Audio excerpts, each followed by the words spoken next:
இது போகும் வழியோ வெற்று பாதை, திரும்பும் வழியோ வெற்றி பாதை. விரும்பிய இதயத்தை அடைந்திடும் பயணம் இது.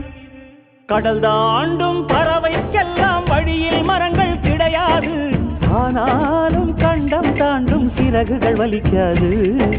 மலையேறும் எறும்பின் கால்கள் வெயிலை மிதித்து உடையாது. மனதோடு காதல் வந்தால் மனிதா தடையேது.